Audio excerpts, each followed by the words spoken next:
Praise the Lord. Praise the Lord.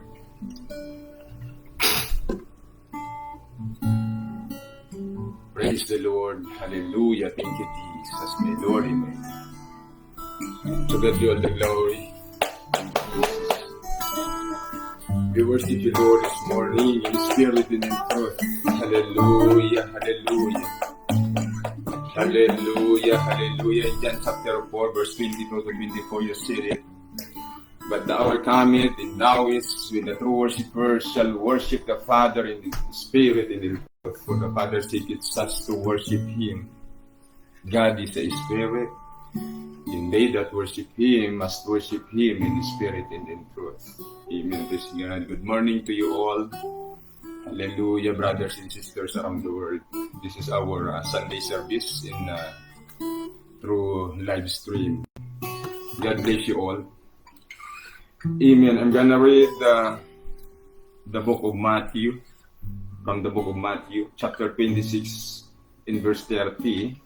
And when they had sung an hymn, they went out into the Mount of Olives. So biblically, every time the Lord Jesus Christ and even His disciples gathered together, amen, hallelujah, always they began with worship and singing.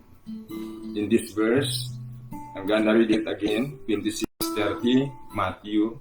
And when they had sung a hymn, they went out the mountain, into the mountain of Olives, to pray. So before we, hallelujah, study the Bible this Sunday morning, I'm gonna give to Joseph the opportunity to sing a song for the glory of the Lord Jesus Christ. Amen. Thank you, Jesus. Tapat mo, Diyos, tuloy at dakila. Ang pag-ibig mo'y wagas at walang kapantay. Sa aming puso, sa aming buhay, puri pagsambay alay. Bukas ngunit magpakailanman, luwal at Hallelujah. Thank you, Jesus. Panginoon, kay buti mo sa akin. Yes, Lord. Thank you, Jesus, for your goodness. Hallelujah. Ikaw lamang ang tangi ko sa Somebody.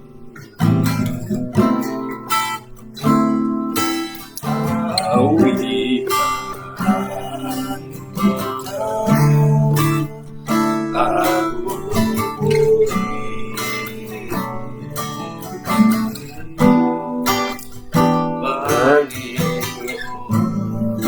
Yes, Lord. Ay, buti sa yes, Lord. Tapat mo, Diyos, tunay at dakila. Ang pag-ibig mo'y wagas at walang kapantay. Sa aking puso, sa aking buhay, mapurit pasambay alay. Bukas noon ngayon, magpapailan, papuran ng takang ng mga yes, Lord.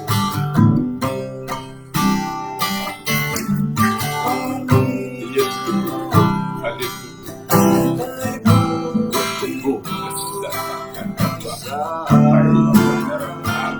Father, my Lord, and my God, Jesus Christ. Hallelujah. We love you. We love to be your presence always, my Lord and my God, the God of Abraham, the God of Isaac, the God of Jacob. Thank you so much. Hallelujah, hallelujah. Yes, Lord God. At pupuri,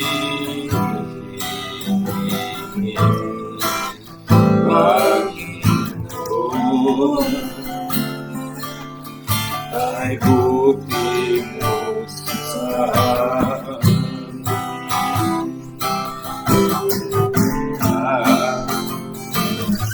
awitan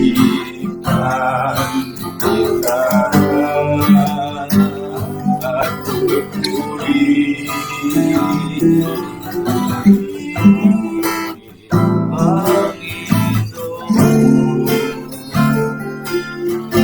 Kay buti mo sa amin. Glory to God.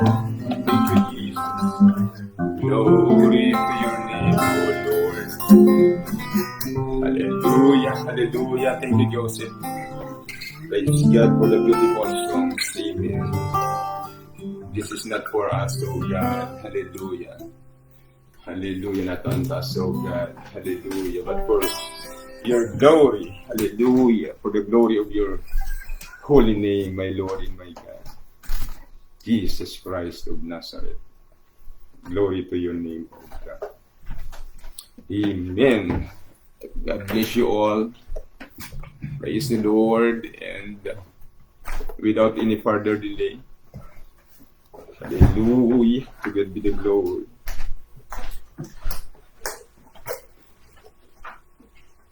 Let us open our Bible in the book of Joel, chapter 2, beginning in verse 28 up to 29. Praise God. This is the account of Prophet Joel in the Old Testament.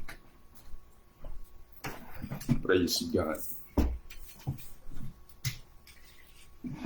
Jeremiah. Amen.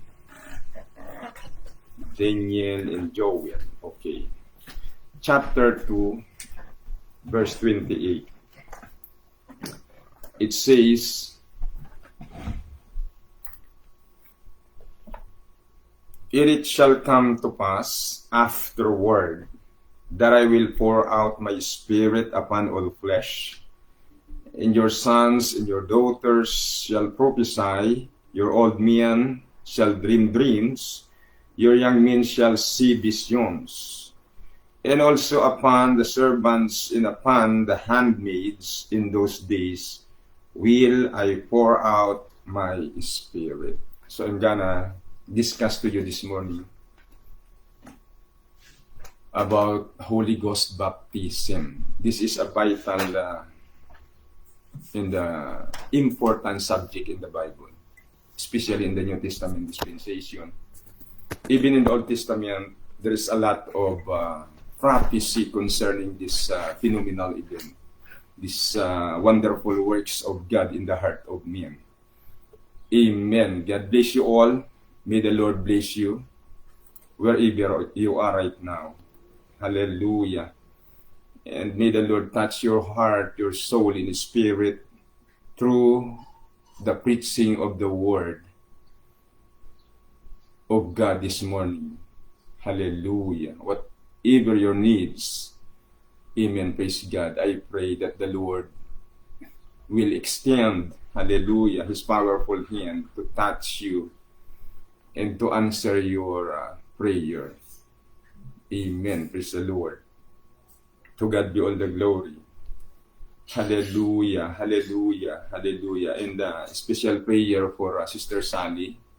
She has an schedule tomorrow for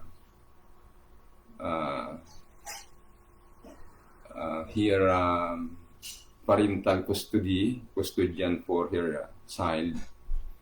Amen. Praise the Lord. May the Lord help the judges to give the favor to Sister Sally in the name of the Lord Jesus Christ of Nazareth.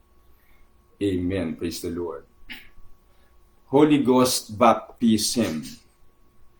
there's a lot of scriptures in the Old Testament prophecy for the Holy Ghost baptism. In Isaiah chapter 28, verse 11 to 12, praise God, open your Bible. Isaiah 28, from verse 11 after verse 12. For with the stammering lips and another tongue will he speak to this people, to whom he said, this is the rest, wherewith ye may cause the weary to rest. And this is the stammering or rephrasing, yet they would not hear. Praise the Lord. There is Prophet Isaiah prophesy about the coming of Holy Ghost baptism. And also Ezekiel chapter 36 verse 26.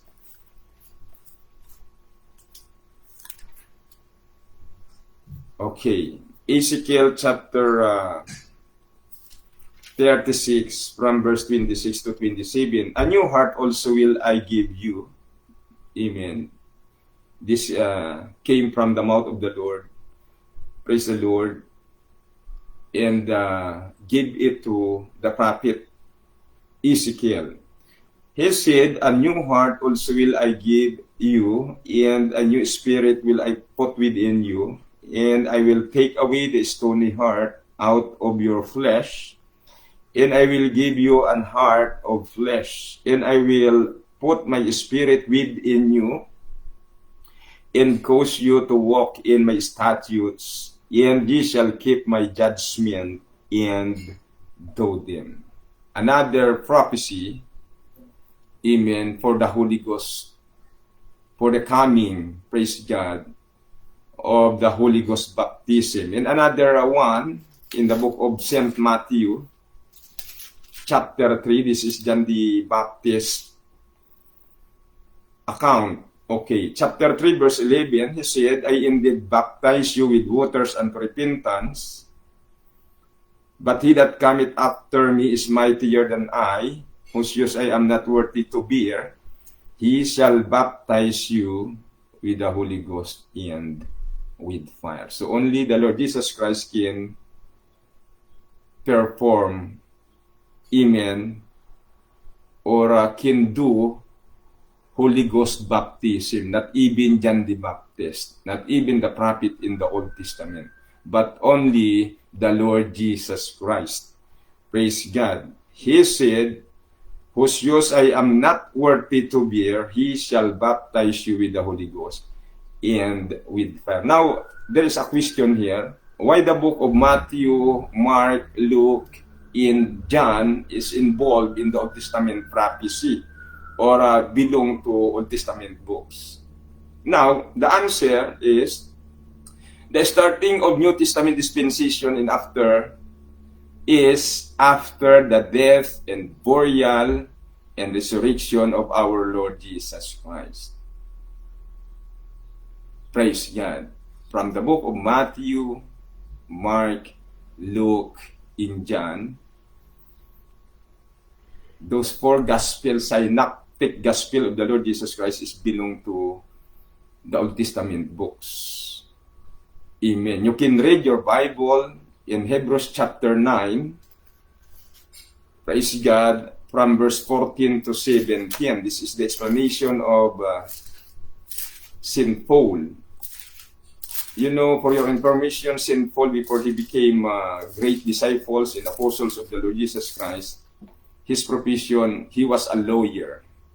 He was a good lawyer. Praise God. And he said in this book, praise God, in the book of Hebrews chapter 9, from verse 14, he said, how much more shall the blood of Christ, who through the eternal Spirit offered himself without spot to God, forge your conscience from dead works to serve the living God. And for this cause, he is the mediator of the New Testament. that by means of death, for the redemption of the transgressions that were under the first testament, meaning Old Testament, they which are called might receive the promise of eternal inheritance. Verse 16 to 17. For where a testament is, there must also of necessity be the death of the testator. For a testament is of force after men are dead. Otherwise, it is of no strength, no effect, amen, at all while the testator liveth. So it means the New Testament, while Jesus Christ still alive,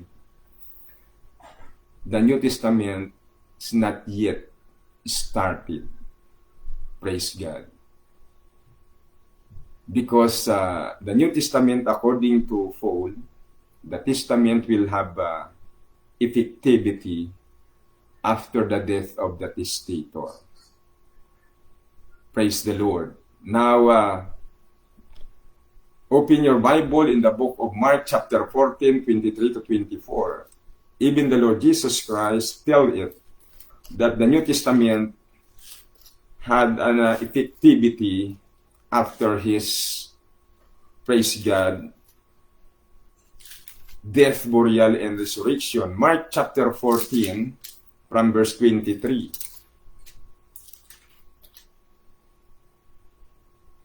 Okay. And he took the cup, and when he had given thanks, he gave it to them, to his 12 disciples, and they all drank of it. And he said unto them, This is my blood, amen, of the New Testament, which is shed for many. Now, how does this prophecy was fulfilled?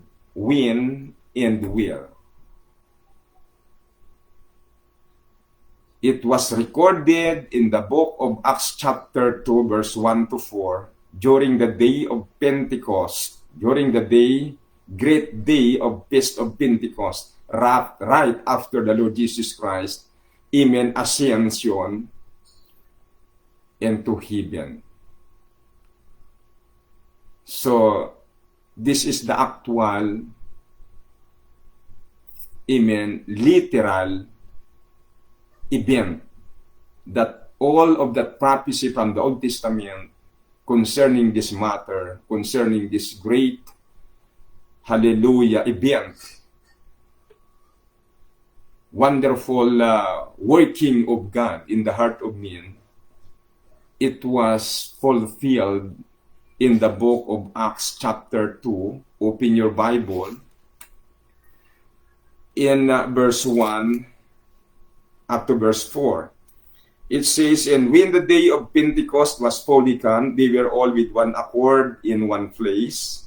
And suddenly there came a sound from heaven as of rushing mighty wind, and it filled all the house they were sitting, where they were sitting. And there appeared unto them cloven tongues like as of fire, and it sat upon each of them. And they were all filled with the Holy Ghost, and began to speak with other tongues, as the Spirit gave them the utterance. Praise God. In verse 7 to 18, and they were all amazed. Those people around, hallelujah, because this event taken place at the upper room. Amen. And because during that time is the great feast of Pentecost, there has a big crowd. Amen. Praise the Lord. And they were amazed concerning this phenomenal event. In verse 7, and they were all amazed and marveled, saying one to another, Behold, are not all these which speak Galileans? And how hear we every man in our own tongue wherein we were born? Parthians and Medes and Elamites and the dwellers in Mesopotamia, in the Judea, in Cappadocia, in Pontus, in Asia, Phrygia, in Pamphylia, in Egypt, and in the parts of Libya, about Cyrene, and strangers of Rome, Jews and proselytes, Cretes and Arabians, we do hear them speak in our tongues in wonderful work of God. And they were all amazed and were in doubt, saying one to another, what meaneth this? Other mocking said, these men are full of new wine. In verse 14, amen, it is Peter. But Peter, standing up with the 11, lifted up his voice, said unto them, Ye men of Judea, and all ye that dwell at Jerusalem, be this known unto you, and hearken to my words. For these are not drunken, as ye suppose, seeing it is but the third hour of the day. But this is that which was spoken by the prophet Joel. A while ago we read it, Joel chapter 2, verse 28. And it shall come to pass, in the last days, saith God, I will pour out my spirit upon all flesh, and your sons and your daughters shall prophesy, and your young men shall see visions, and your old men shall dream dreams. And amen, on my servants and on my handmaids I will pour out in those days of my spirit, and they shall prophesy. And I will show wonders. So this is the actual event. Praise God for Holy Ghost baptism. It was fulfilled when the Lord God gave His prophecy. Praise the Lord.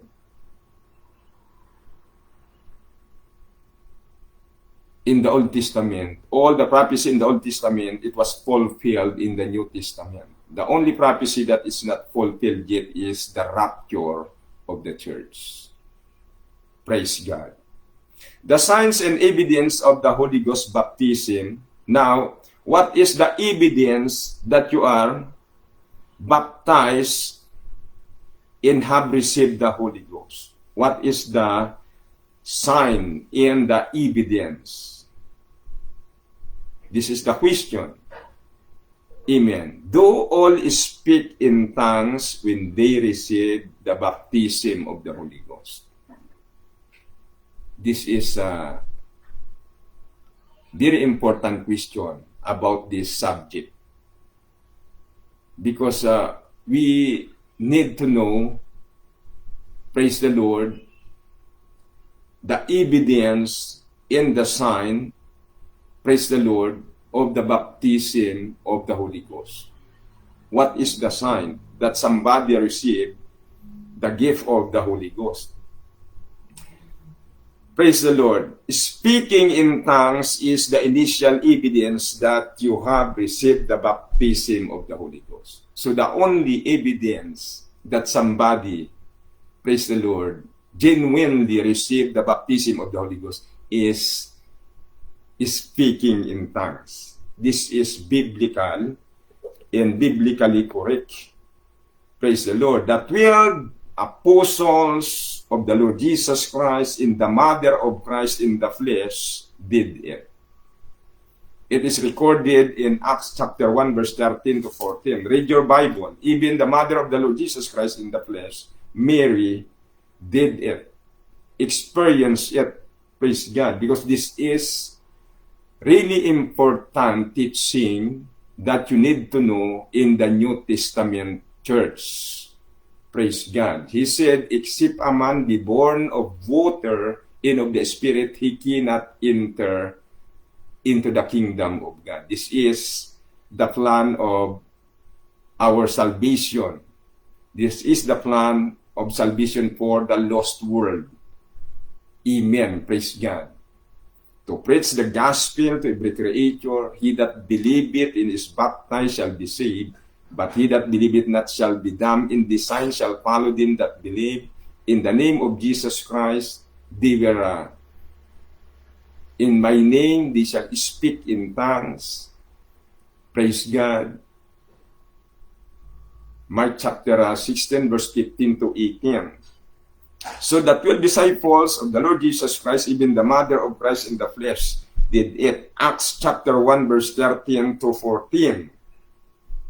Okay, and when they were come in, they went up into an upper room, where abode both Peter and James and John and Andrew, Philip and Thomas, Bartholomew and Matthew, James the son of Alphaeus, and Simon Zealots, and Judas the brother of James.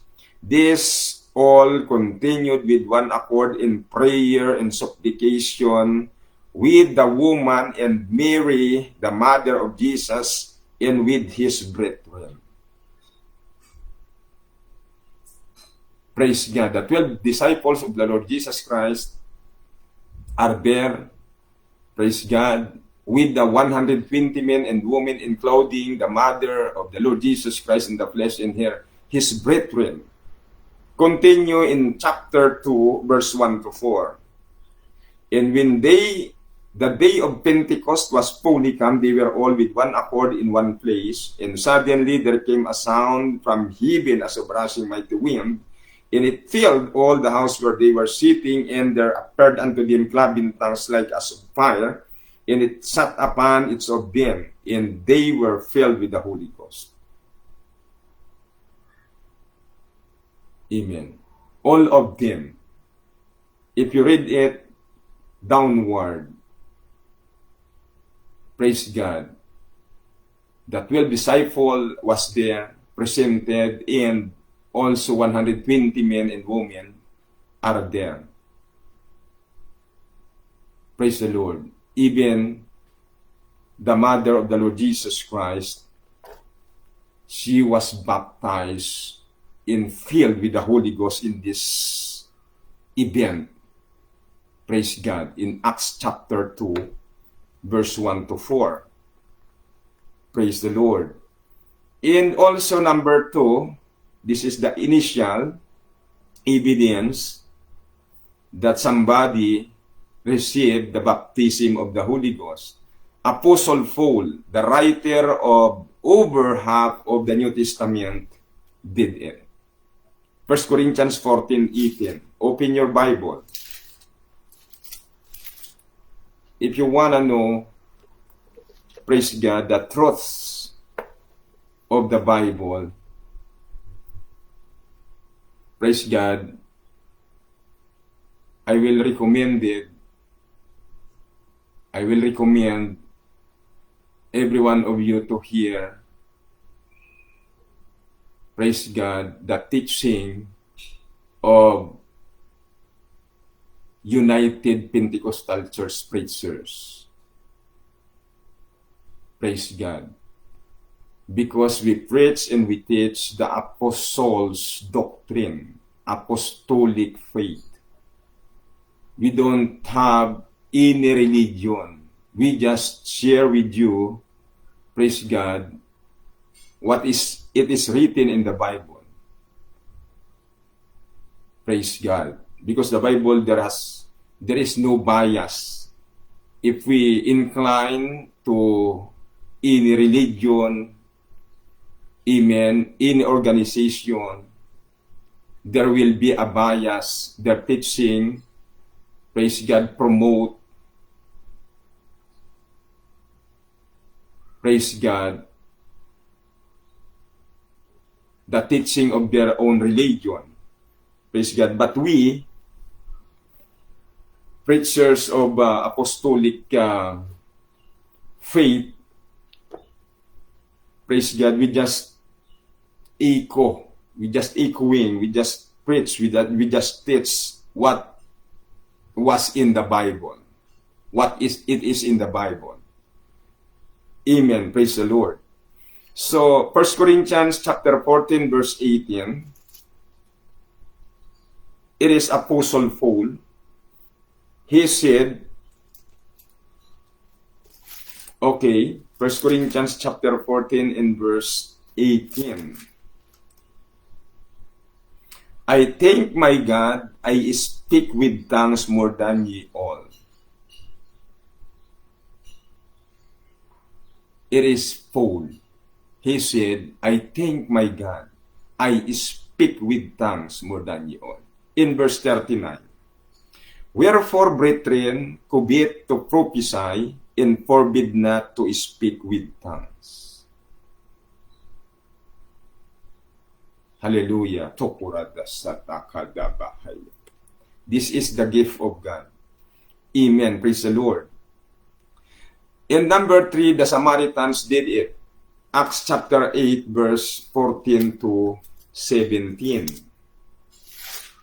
Acts chapter 8. From verse 14.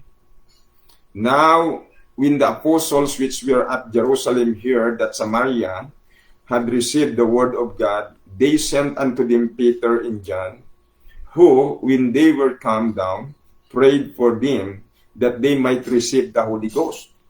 For as yet he was fallen upon none of them, only they were baptized in the name of the Lord Jesus Christ. Then laid they their hands on them, and they received the Holy Ghost. This is the true teaching of the New Testament church. There is only one true church in the New Testament. Praise God.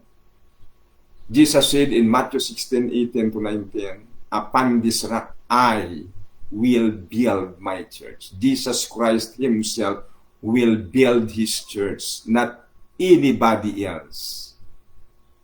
So this is the true church of the Lord Jesus Christ.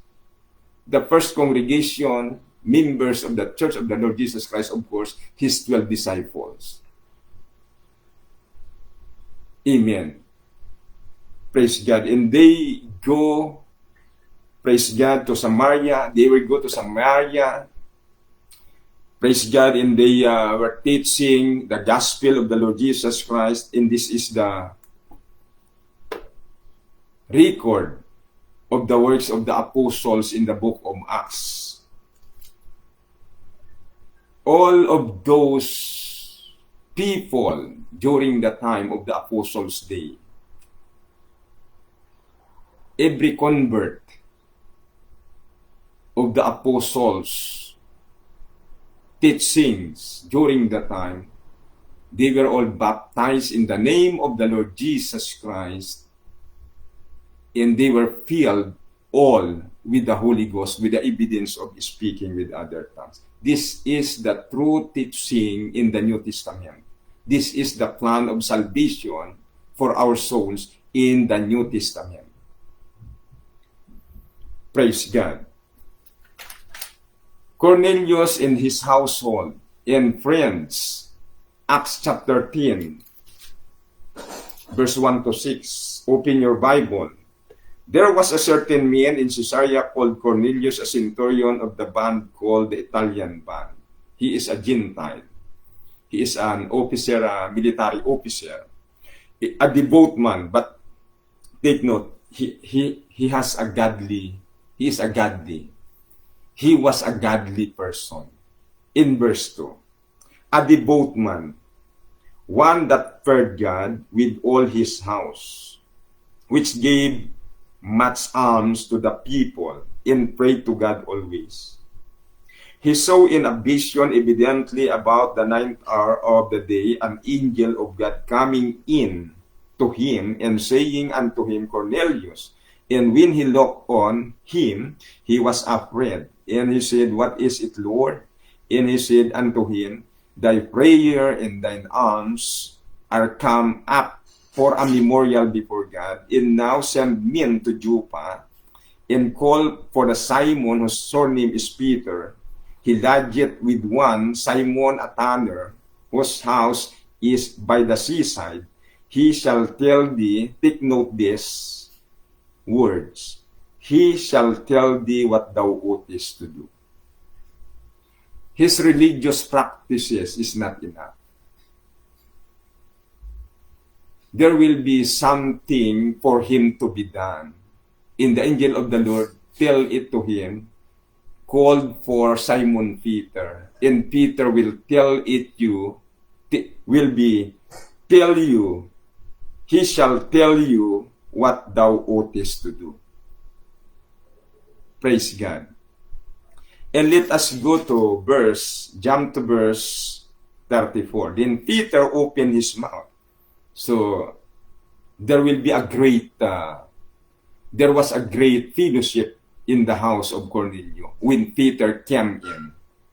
Praise God, in his house. In verse 34, then Peter opened his mouth and said, of a truth, I perceive that God is no respecter of persons. But in every nations, he that feareth him and worketh righteousness is accepted with him. The word which God sent unto the children of Israel, preaching peace of Jesus Christ, he is the Lord of all. Praise God. So Peter began to speak to teach Bible study, to preach the word of God, the gospel. In verse 44, while Peter yet spake these words, the Holy Ghost fell on all them which heard the word. In day of the circumcision which believed, we are astonished. It means those people who are, their belief is only in the Old Testament teaching of Moses. They were, astonished, as many as came with Peter, because that on the Gentiles also was poured out the gift of the Holy Ghost. For they heard them speak in tongues and magnify God. Then answered Peter, can any man forbid water that this should not be baptized, which have received the Holy Ghost as well as we? And he commanded them to be baptized in the name of the Lord. Then prayed they him to tarry certain days. So this is the complete plan of salvation in the New Testament. If you are belong to the church, to the group, to any religious group that their teaching is not like this, you should think about it. Because there is only one true teaching in the Bible. Praise God. This is apostolic doctrine, apostolic faith. Praise the Lord in the name of the Lord Jesus Christ. And number 5, the 12 disciples of John the Baptist at Ephesus did it. Even the group of John the Baptist. In the book of Acts chapter 9, verse 1 to 7. Acts chapter 19, verse 1 to 7. This is the record of, this is the beginning of the church in Ephesus began, praise God, by the 12 disciples of John the Baptist. The first congregation in Ephesus, praise God, began in this chapter, Acts chapter 9, 1 to 7. And it came to pass that while Apollos was at Corinth, Paul having passed through the upper coast came to Ephesus, and finding certain disciples, he said unto them, have ye received the Holy Ghost since ye believe? And they said unto him, we have not so much as heard whether there be any Holy Ghost. And he said unto them, unto what then were ye baptized? And they said, unto John baptism. You see, these people was baptized unto John baptism. Nabaptize na po sila. Kaya sa Bible, ang rebaptism, isa lang, mga kapatid. Katulad nito. Dahil kung namatay sila bago dumating ang New Testament, save sila roon sa teaching ni John the Baptist.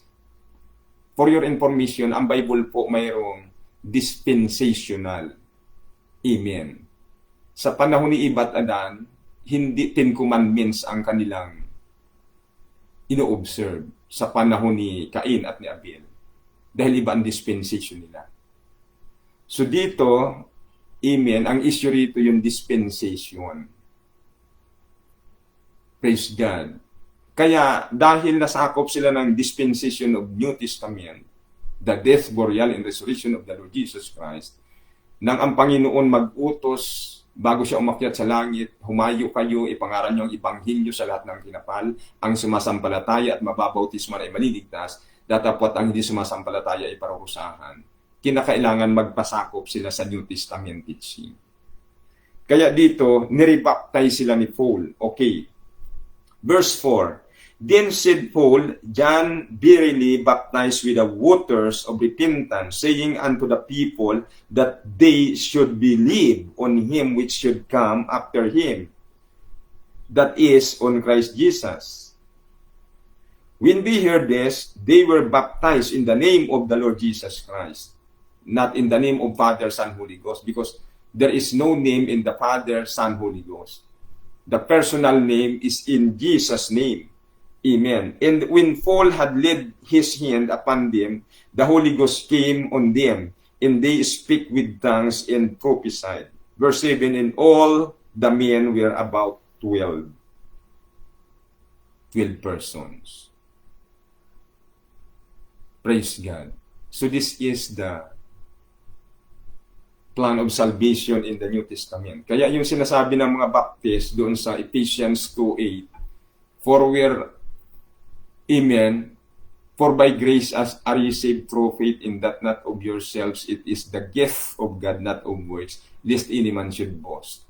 Na hindi na raw kailangan ang water baptism, kasi ang sabi nga roon, not of works, by faith only. So ang dinidiscuss ni Pablo roon, yung foundation ng kanilang faith, hindi yung plan of salvation. Dito nag-umpisa ang church sa Ephesus. Nabaptize sila in the name of Jesus Christ. Dahil ang diniscuss dito ni Paul sa Acts 19, plan of salvation.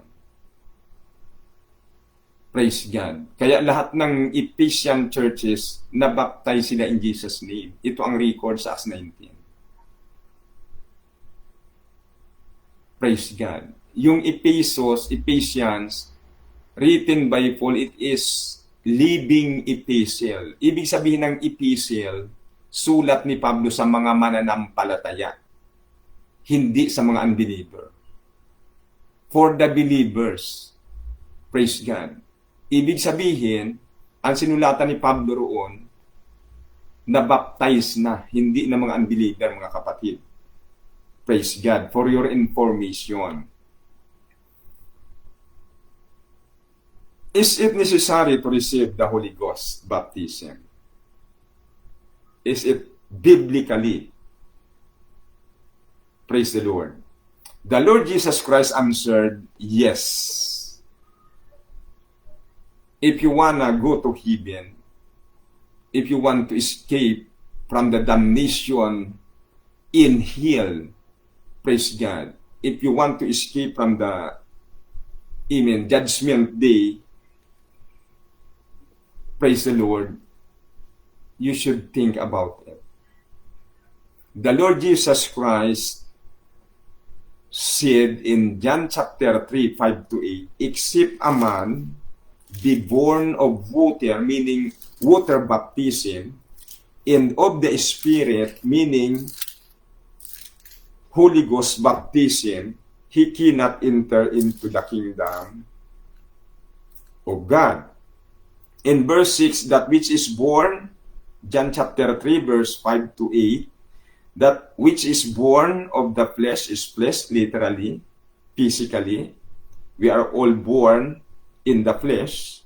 We have a biological parents, praise God. In that which is born of the Spirit is a spirit, meaning spiritual, praise God. Water baptism is spiritual. Holy Ghost baptism is spiritual. Marvel not that I said unto thee, ye must be born again. And the wind bloweth there where it listeth, and thou hearest the sound thereof, but canst not tell whence it cometh, and whither it goeth. So is everyone that is born of the Spirit. In this event was happened in the book of Acts chapter 2, verse 1-4, during the day of Pentecost. Praise God. The benefits of having the Holy Ghost baptism. So this is the benefits, praise God, to have, for having the Holy Spirit. Number 1, Acts chapter 1 verse 8, Jesus said to his disciples, "Ye shall receive power." But ye shall receive power. After that, the Holy Ghost is come upon you. And ye shall be my witnesses unto me, both in Jerusalem, and in all Judea, and in Samaria, and unto the uttermost part of the earth. So the very requirements for you to become a personal witness of the Lord Jesus Christ, you have to receive first the Holy Ghost baptism. Praise God. It is recorded in the Bible, Acts chapter 1 verse 8. Ye shall receive power. So this is the benefits to have, amen, of having the Holy Ghost baptism. Number 2, John 14:26, Luke chapter 12 verse 10 to 12. He shall teach you all things. The Holy Ghost will teach you everything. Amen. Praise God. Kasi minsan, ang tao, madaling masaktan, madaling magtampo, nagsisinungaling, nandadaya, vices, worldliness, amen, drunkard, cigarette smoking, cannabis smoking, womanizers, and they don't have power to stop this kind of biases in their lives. Praise God. But when you receive, or after you receive, the baptism of the Holy Ghost, you will have power. You receive power from the Lord Jesus Christ to stop sinning, to stop sin. Amen. You have power to say to the world, praise God, no to sin, no to vices, no to pride. Yes to fried chicken, but no to pride. Amen. Because pride is the very personality of Satan. Praise God. So you have to receive the power from on high.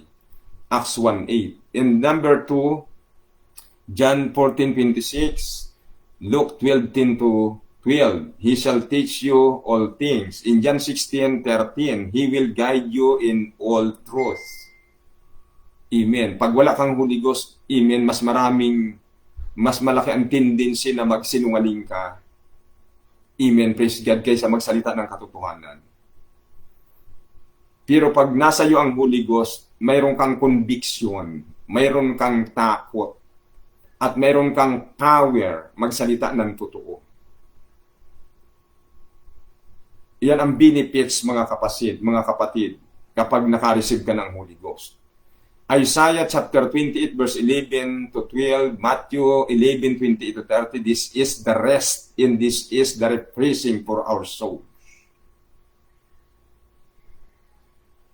In spite of problems, stress, distress, pressure, if you receive the baptism of the Holy Ghost, you will have peace in your life because Jesus Christ is the Prince of Peace. In the midst of storm, if you see the Lord Jesus Christ very calm when He was crucified. In fact, amen, He said, praise God, forgive them, for they do not know what they do. Praise God. He has a perfect peace inside of His spirit, inside of His heart. Even during the time of His death. Severe trial, severe agony, physically, emotionally, mentally. The perfect peace inside of His heart is still there.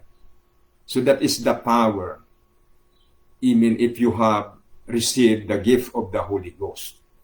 Praise the Lord. All of these scriptures that we read show that Holy Spirit baptism is the work of God, the work of the Spirit of God in the heart of me. Zechariah chapter 4 verse 6, He said, "It is not by might, nor by power, but by my Spirit, saith the Lord of hosts." It is not by might, physical might. It is not by physical knowledge, wisdom, but it is by the Spirit of the Lord. Romans chapter 10, 1-4, Romans chapter 3, 19-20, Jesus Christ, the crucifixion of the Lord Jesus Christ is the end of the law. And we, as the true church of the Lord Jesus Christ, are not saved by the works of the law, but by the works of faith in Christ Jesus. Romans chapter 3. Open your Bible. Romans chapter 3, verse 27-28. Where is boasting then? It is excluded. By what law? Of works? Nay, but by the law of faith. Therefore, we conclude that a man is justified by faith without the deeds of the law. Praise God. Ephesians chapter 2, verse 8-9. For by grace are ye saved through faith, in that not of yourselves. It is the gift of God, not of works of the law, lest any man should boast. Kaya mali yung paliwanag ng mga baptist dito na ayaw nilang magpabaptize in Jesus' name. Sa kanila ang baptism is declaration na sila iligtas na. Kabaliktaran sinasabi ng Biblia, if you want to be saved, you should first believe in, be baptized in the name of Jesus Christ for the remission of sin, and you shall receive the gift of the Holy Ghost. Hindi nila nakuha, hindi nila naintindihan na living epistle ni Paul yun sa Ephesus. Ibig sabihin, yung sulat na yun para sa mga believers na, sa mga mananampalataya na, hindi para sa mga unbelievers. Praise God. The promises to having the Holy Ghost, if you have received the baptism of the Holy Ghost, this is God's promise for you. Number 1, Romans 8:11-17. And verse 17, and if children, then heirs of God. Everything that God has, we are, praise God, heirs, everything that has God, that God has, even heaven, eternal life, praise God, salvation, everything that Jesus said in John chapter 14, He said to His disciples, amen, praise the Lord, in my Father's house are many mansions. If it were not so, I would have told you, I go to prepare a place for you. And if I go and prepare a place for you, I will come again and receive you unto myself, that where I am, there ye may be also. So this is the promises to having the Holy Ghost. If you wanna receive, praise the Lord, everything that God has, heaven, eternal life, you should have to pray for it. For you to be baptized with the Holy Ghost. And number 2, 2 Corinthians 3:17, we have liberty through the baptism of the Holy Ghost. We have liberty through the baptism of the Holy Ghost. In number 3, Ephesians chapter 1, verse 13-14, after ye believe, ye were sealed with the Holy Ghost. One of duty of the Holy Ghost is to seal the believers. Sealed from Greek word is spragiso, meaning ownership or down payment. So ang Holy Ghost baptism ay down payment ng Diyos sa atin. Ang kabuuan nito sa rapture. Ownership, tatak, katulad sa mga rancho, yung mga horses, mga baka doon, cows, may tatak ng initial na pangalan ng may-ari, kung sino ang may-ari.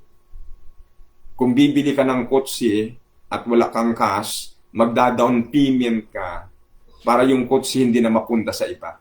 So yun ang ibig sabihin ng Holy Ghost baptism. Sabi rito, to shield from,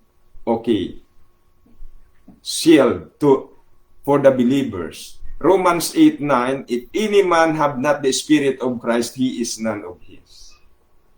Very clear. If any man have not the Spirit of Christ, he is none of his.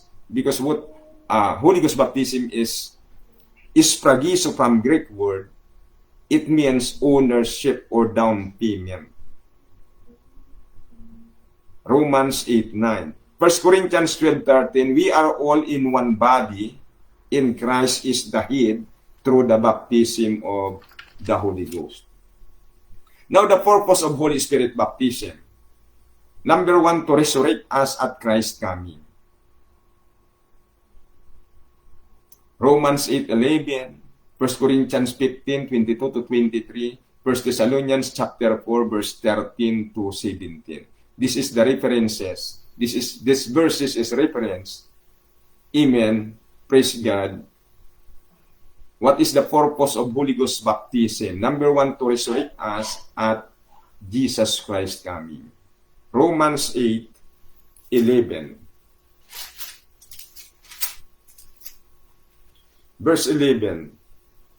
But if the Spirit of him that raised up Jesus from the dead dwell in you, he that raised up Christ from the dead shall also quicken your mortal bodies by his Spirit that dwelleth in you. So during the rapture of the church, those who have received the gift of the Holy Ghost with the evidence of speaking in tongues has power to change in a moment, in a twinkling of an eye. When the trumpet sound, it is recorded in 1 Corinthians 15, Amen, 22-23, in verse 50-51, in a moment, in a twinkling of an eye, we shall be changed through the power of the Holy Ghost inside of us. If you don't have Holy Ghost baptism, if you don't receive it, do you think during the rapture, in a moment, in a twinkling of an eye, when the trumpet sound, do you think you will be changed from mortal body to glorified body? No. Only by the power of the Holy Spirit. Praise God. By the operation of Holy Spirit, we can change from mortal to immortal, from physical body to glorified body. Praise God. Now, questions. For example, if the Holy Spirit baptism is really important for the salvation of our soul, how about the man that was crucified with Christ at Calvary in the book of St. Luke chapter 23, verse 39-43? According to this verse, he received salvation for his soul without Holy Ghost baptism. Luke chapter 23. Open your Bible. Luke chapter 23. From verse 39. And one of the malefactors which were hung railed on him, saying, If thou be Christ, save thyself and us. But the other answering rebuked him, saying, Dost not thou fear God, seeing thou art in the same condemnation, and we indeed justly, for we receive the due reward of our deeds. But this man hath done nothing amiss. And he said unto Jesus, Lord, remember me when thou comest into thy kingdom. Verse 43, and Jesus said unto him, Verily I say unto thee, today thou shalt be with me in paradise. So this is the question. Paano ito naligtas? Kung importante ang Holy Ghost baptism sa kaligtasan. For your information, again, The answer is that the New Testament is not starting yet during that time. And the Holy Spirit baptism is not given yet. Wala pang utos ng bautismo noon. Dahil iniutos ng Panginoon ang bautismo after He was crucified, He was buried, and after 3 days He rose up again. Before He umakyat siya sa langit, doon niya ikinuman ang Great Commission. Doon niya ito huling habilin niya kay Pedro sa 12 disciples, sumayo kayo. So yan ang rason. Amen. This is, I want to give an emphasis with these words to elucidate the issue. Wala pang utos ng bautismo roon. Kaya wag niyong kontrahin na sinasabi niyo hindi kailangan ang bautismo, maliligtas ako by faith. Kasi ito ang example niyo, bakit siya naligtas? Hindi naka-receive ng Holy Ghost, hindi na-baptize. Wala pa pong utos ng bautismo roon. Praise God. John 7:37 to 39. At hindi pa ibinubuhos ang Holy Ghost doon. Dahil si Kristo hindi pa nag-glorify. Hindi pa siya nare-resurrect from the dead. Amen. 5 steps in receiving the Holy Ghost baptism. Okay, isi-share ko sa inyo kung paano nyo marireceive ang Holy Ghost. Number 1, place your faith in Jesus Christ alone. Only Jesus Christ can perform this great event, this miraculous event. Only Jesus Christ, not even John the Baptist, not even Isaiah, not even Ezekiel. He said, I indeed baptize you with water unto repentance, but he that cometh after me is mightier than I, Jesus. He shall baptize you with the Holy Ghost and with fire. So number 1, place your faith in Jesus Christ alone. Hebrews chapter 12, verse 1 to 2. Focus on the Lord Jesus Christ. In John chapter 7, verse 37 to 39. Number 2, repent of all your sins. Luke chapter 3, verse 8. 2 Chronicles chapter 7, verse 14. You should have to be clean first. Because, amen, the Bible says, I will pour out my spirit upon all repented flesh. Acts 2:38, Joel 2:28. Repent first before the Holy Ghost baptism. Peter said to the, amen, during the day of Pentecost, in the book of Acts chapter 2, verse 38, then Peter said unto them, repent, every one of you in, praise God, repent, every one of you, and be baptized, every one of you, in the name of Jesus Christ for the remission of sin, and you shall receive the gift of the Holy Ghost.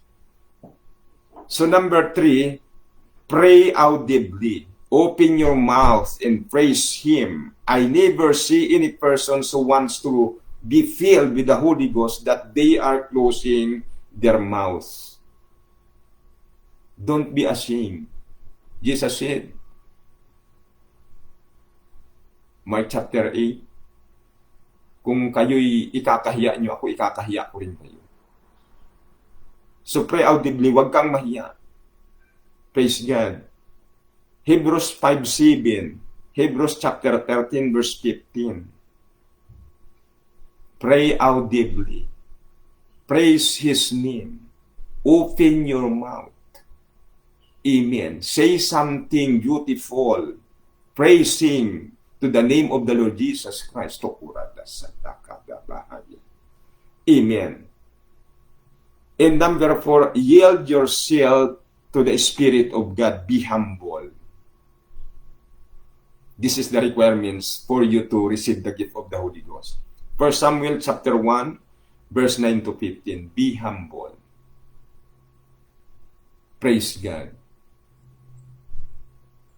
And number 5, allow your tongue to speak with other tongues. Acts chapter 2, verse 1 to 4, 1 Corinthians 14:39. According to Paul. Praise God. 1 Corinthians chapter 14, verse 39. Wherefore, brethren, covet to prophesy, and forbid not to speak with tongues. Allow your tongue to speak with other tongues. During the day of Pentecost, Amen. Chapter 4, verse 4. And they were all filled with the Holy Ghost and began to speak with other tongues as the Spirit gave them the utterance. Jesus said, except a man be born of water for the remission of your sin. Acts 2:38, John chapter 3, verse 5. And born of the Spirit, baptism of the Holy Spirit. Acts chapter 2, 1-4. Acts 19, 1-7. You cannot enter into the kingdom of God. This is the requirements if you want to be saved. Praise God. God bless you all. Be not deceived. Praise God. Read your Bible. Open your heart when you read your Bible. Be humble in the sight of the Lord. And He will bring you. Amen. And He will guide you. And you will find the truth of the Word of God. He said, and ye shall know the truth, and the truth shall set you free. You can save without involving of any religious activities. Praise God. But you can go to hell with 1,000 religion you have if you don't obey the Word of God. Praise the Lord. God bless you all. Thank you for watching.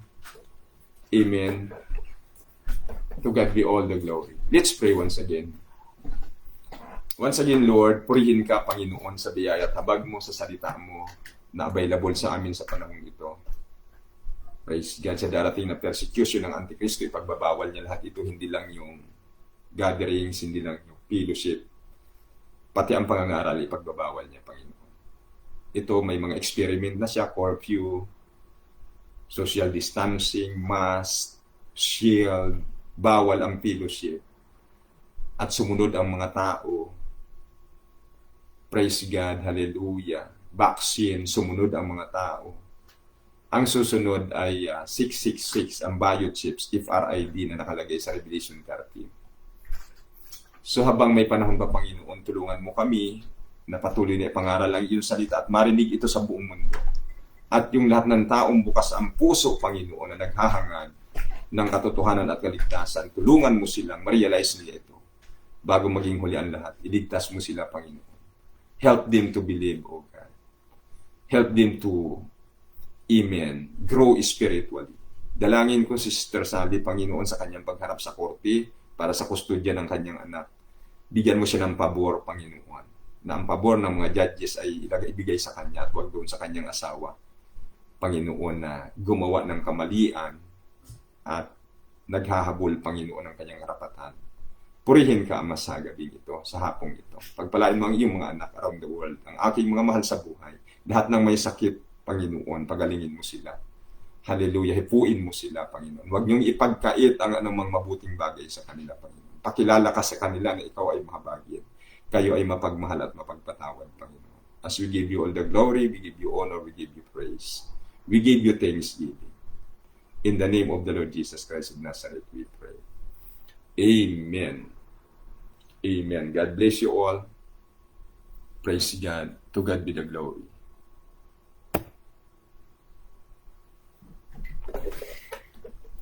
Sige, Mat, alis na tayo. Alas 11 na.